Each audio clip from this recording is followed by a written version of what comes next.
Welcome back. Before we jump into our next round, two things to take care of. First of all, you may notice a difference in the score. We noticed a scoring discrepancy, so that has been corrected now. Byron has 60 points and Warren has 10.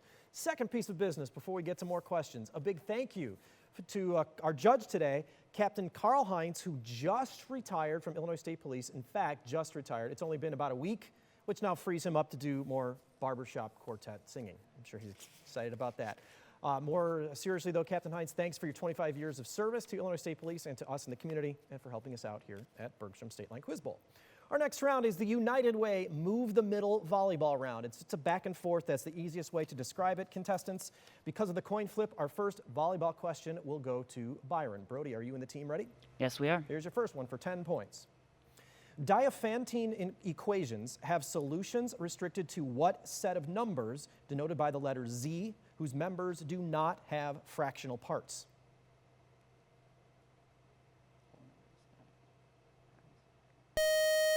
Buzzer got you on that. Those are the integers.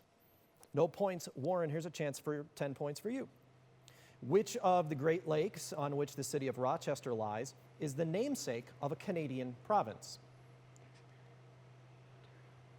Lake Ontario. That's correct. You got a 1 in 5 chance there, but if you knew your provinces, it was a little bit better. Warren's first on the board this round. With 10 more, you've got 20. Back to Byron. What celestial being who in Islam revealed the Quran to Muhammad was in the Bible an archangel who performed the Annunciation to the Virgin Mary?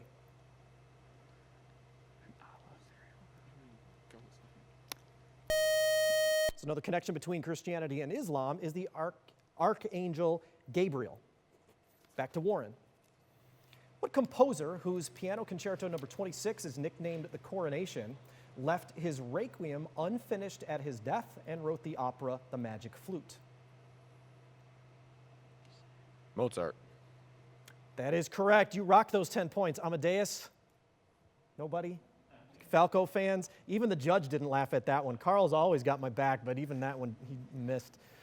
Warren, you've got 10 more. You're up to 30. Brody, back to you and Byron. What country's second legislative election of 2019 saw the Blue and White Alliance, led by Benny Gantz, win 33 seats in the Knesset? Australia? Incorrect. The Knesset is the legislature of Israel. Back to Warren. What Roman emperor who built the Temple of Venus and Roma abandoned the expansionism of Trajan and marked Britannia's northern border with a wall? Richard. Worth a guess? No, but it was a good guess. Hadrian's Wall is actually still there. You can visit it. Hadrian was the emperor that we needed, and we're back to Byron now. During the 1880s, the Mahdi led an uprising in what modern-day African country where the Fashoda incident took place between Britain and France? The Congo? Incorrect. Sudan. Back to Warren. What children's author who celebrated her 104th birthday in 2020 wrote books about the Klickitat Street residents, Henry Huggins and Ramona Quimby?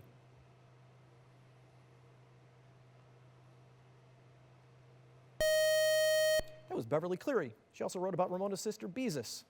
No points. Back to Byron. Michael Faraday studied what phenomenon used by wireless charging pads in which changes in magnetic field strength generate an electric current?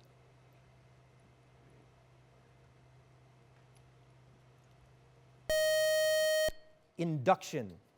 Those 5 seconds move pretty quickly when the questions are tough like that. And that also is the time we have for the round. Not a big change in the scores here. Byron has 60, Warren has 30 halfway through our game. We'll be back with more questions for points, but first a chance for you to play at home with the Bergstrom bonus question. We'll be back with more. In 1984, what former U.S. representative from New York became the first woman to be nominated as vice president by a major political party?